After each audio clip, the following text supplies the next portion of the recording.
sertifikat təbliğat kampaniyasından razılığınız var mı? Yəni o düzgün dərəcədə keçirilirmi? Yəni mən sizə deyim ki, biz maddi imkanlarla dolu geçirik. Ona göre biz bir buklet çap etdirmişik. 50 min buklet, 1000 dənə də plakat. Bir də ki, pulsuz efir vaxtından istifadə edirik. Pulsuz efir vaxtı neçə dəqiqə veriblər sizə? Deməli, bütün namizədlərə həftədə 3 saat, televiziyada 3 saat lazım.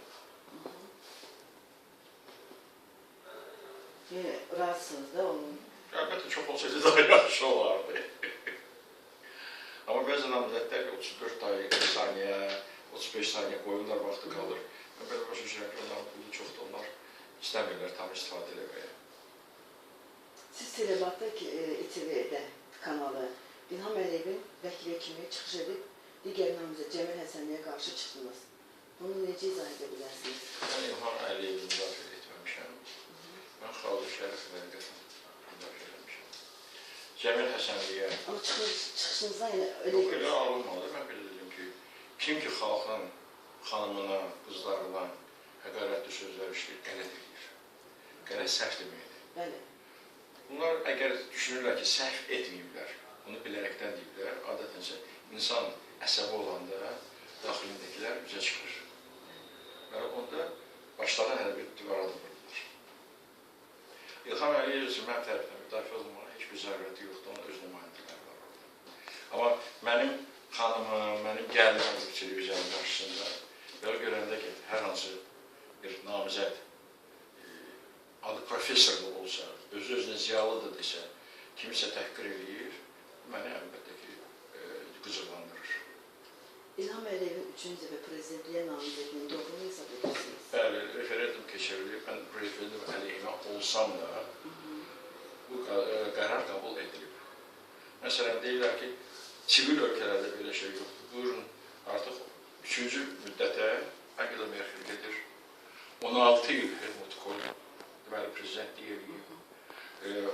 14 il Mitterrand olub, Şirak olub və s. Burada anti-demokratik bir... Əgər Amerika Birləşmiş Ştatlarında 2 dəfədən artıq prezident seçmirlərsə, onların öz daxili işdir.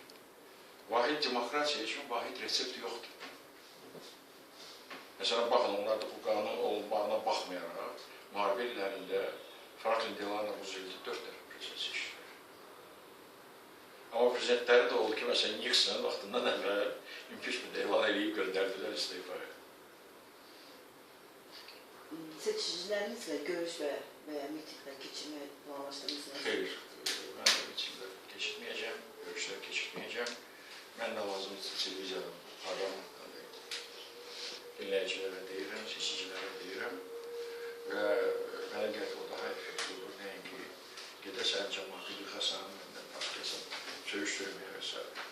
Sizin prezidentliyə bir namizət kimi, prezident seçiləcəyinizə inanırsınız? Bilirsiniz, əlbəttə, İlham Əliyevin şansı hamıdan çoxdur. Amma həyat mübarizədir. Və onu da deyim ki, 91-ci ildən bu yana ilk dəfədir ki, solların namizədini seçkilə bıraxılır. 91-də zərdüşlər qazandırsın. Neçə ildən sonra? 22 il sonra. Ona görə mənə gələn sözüm var. Mən ona görə çalışırım, mekanik danışırım, qısa danışırım. Hamısını çatdırım insan. Fərqində. Ağız bəy, seçkilər saxtalaşdırılarsa nə etməyə düşünürsünüz? Bilirsiniz, seçkilər saxtalaşdırılarsa, bu prezident İlham Əliyevi xəyanət olacaq. Çünki əgər ən demokratik seçkilərdə İlham Əliyev qalib gəlirsə, bütün sorğularını göstərir. Qərb sorğularında, daxili sorğularda saxtalaşdırmaq o sıraya gedəndə ancaq prezidenti xəyanət etmiş olacaqlar, ona ləkə gətirəcəklər. Amma mən nə etməliyim? Heç nə. Mənim döymək istədiyim partiya üzvlərim yoxdur. Demək lazım olsa özüm döyərəm. Onları respublikasının altına çıxartmaq lazım deyil.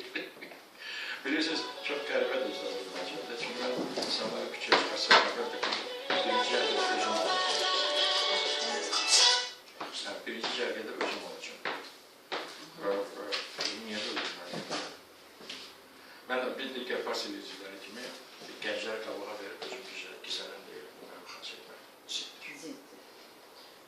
Platformanıza hər hansı bir fikriniz var mı? Yani açıklamadığınız bir fikir, ekskluziv olarak. Yani prezident seçilərsinizsə, millətimiz üçün, cəmaatımız üçün Mən bir seçkiyə gedirəm, Aşağı Quşlarına vətənin dayağıdır, ana, müəllim, hərbiçi. Bu, nə deyirlər ki, niyə bunları ayrılarından ayırmısan? Dedim, düşünsəniz görəcəksiniz, bu təxminən Azərbaycan cəmiyyətinin bir 75-80%-ni özündə cəmləşdirir. Bu bir. İkincisi, mənim fikrimcə, ən hörmətli, ən yaxşı həyata layiq, nə məmurlardır, nə əliqarxlardır, nə biznesmenlərdir. Ən buna layiq analardır. Çünki analar bizi təkcə dünyaya gətirir, bizi tərbiyə edir. Və azı iki övladın yeyirəyini, içməyini, geyimini, keçimini və s. Dövlət öz üzərində qoyulmalıdır. Bu uşaq magistraturanı bitirənədir. Biz görürük ki, analar məcbur olurlar, harası geçsinlər, ailesi işlərlə məşğul olsunlar, küçə süpürsünlər, bazarda dursunlar və bu anaya xas olmalı bir iş deyil. Bu dövlətin işidir, çünki biz danışanda deyirik ki, vətən övladı. Vətən övladısı bu vətən bunun üçün neysə etməlidir. O zaman biz vətəndaş yetişdirəcəyik, vətənpərvər vətəndaş yetişdirəcəyik. Müəllimlərimiz bizim ehtiyacdan, əksəriyyəti də qadındır yine, anadır. Ehtiyacdan məcbur olurlar, repetitorlarla məşğul olsunlar. Və bəziləri, açıq deyildə, məcbur olurlar ki, dərs zamanına az savad deyirsin ki, dərsdən sonra ondan istifadə edib, neysə maaş alsın ki, uşaqlarını dolandırsın, ailəsini dolandırsın. Amma biz ana kimi, müəlliməyə də çox yüksək təminat versək, maaş versək, o dərsdə bütün qüvvəsini qoyacaq, bütün bacarığını qoyacaq və dərs qutarandan sonra gedib öz övladının tərbiyəsi ilə məşğul olacaq ki, vətənpərvər, vətəndaş yetişdirsin. Bizim anaların və müəllimlərin yetişdirdiyi savadlı, tərbiyəli vətəndaşlar gedəcəklər bizim orduya. Orada 18-20 yaşlı uşaqlar üçün deyil, mükəlləfiyyətdə ordu anahronizmdir. Orada olmalıdır peşəkar və ora çağırmalıdır 25 yaşından sonra ki, cavanlar deyirlər, axırat uşaq deyirlər, artıq kişidirlər, təhsillərini alıblar, peşə seçiblər və şuurlu surətdə gedirlər orduya. Orada nədir? Peşəkarcasına düşməni məhv etməyə hazır insanlar.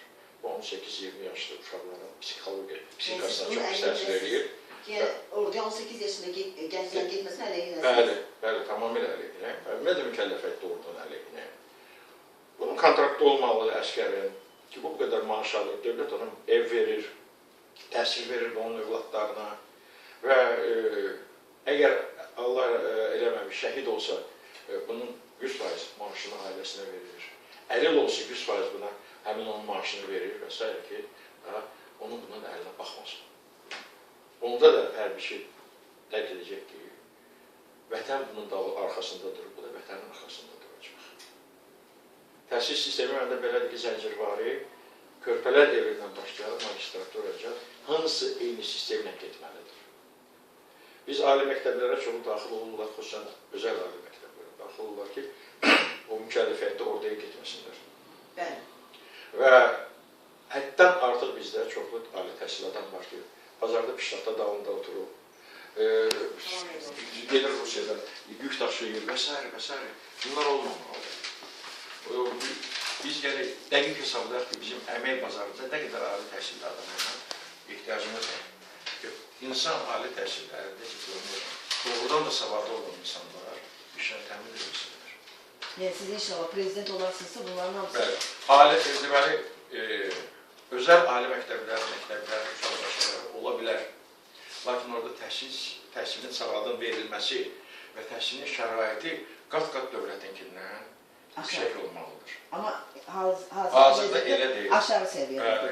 Dövlət ali məktəblərinin səviyyəsi, özəl ali məktəblərin səviyyəsindən qat-qat. Bizdə cəmi 2 özəl ali məktəb var ki, oradan da savad verir. Biri Qərb Universiteti, biri də Xəzər.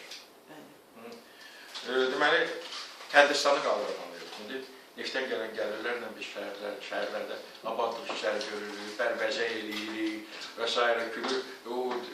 Kollara o qədər pul soğururuq ki, gəl görəsən. Amma o pullar... Sizcə buna ehtiyac var mı?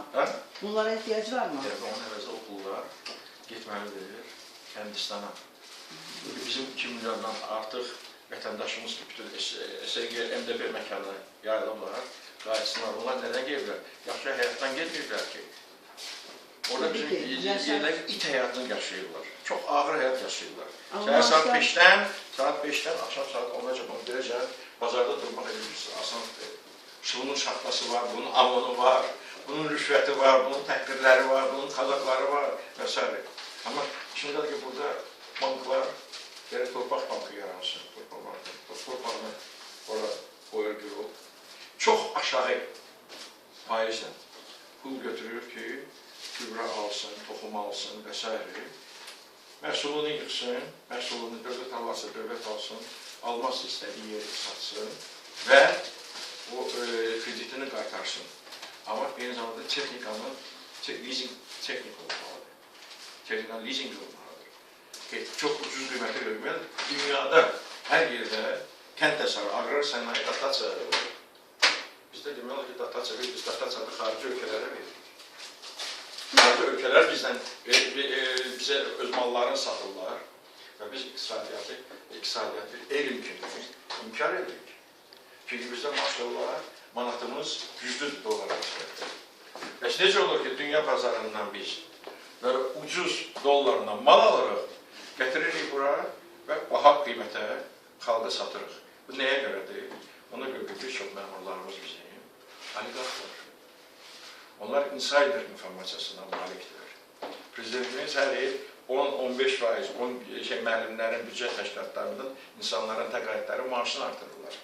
Təqaüdləri artırırlar. Bunlar bu informasiya bilirlər, o maaş artımından əvvəl qiymətləri 1-15%-də artırırlar. Qiymətlər artan kimi ərzaq mağazinlərdə ərzaqların qiyməti qalxır. Deyirəm də, həmin o mallar nəyə görə? Çünki insafçılıdır.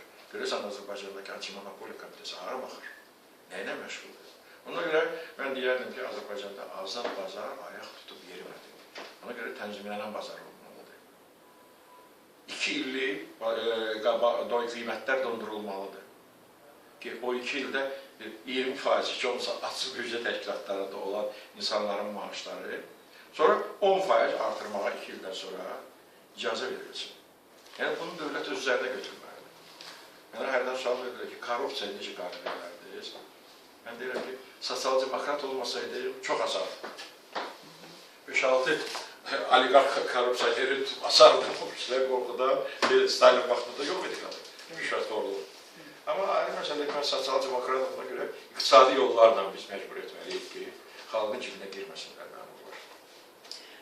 Bildiyimiz kimi, Araz bəy, əhaliyə küllü miqdarda kommunal borclar yazılıb. Yəni, qeyri-qanuni olaraq. Prezident olarsınızsa... Bunlar hamısı ləğv edilməli. Ləğv edilməli. Ləğv edilməli. Amma bir şey məsələ, baxıram televiziyada, digər oponentlər deyirlər ki,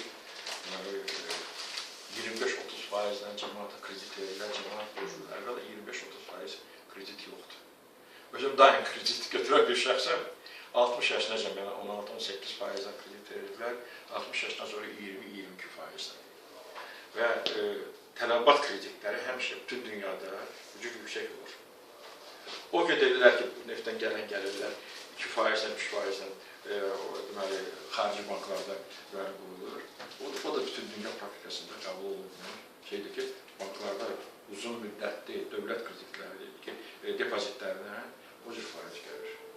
Amma mən deyirəm, hər şeylə biz qənaət edə bilərik. Vicə anamlarda, müəllimlərdə və həmçilərdə qənaət etmək olmaz.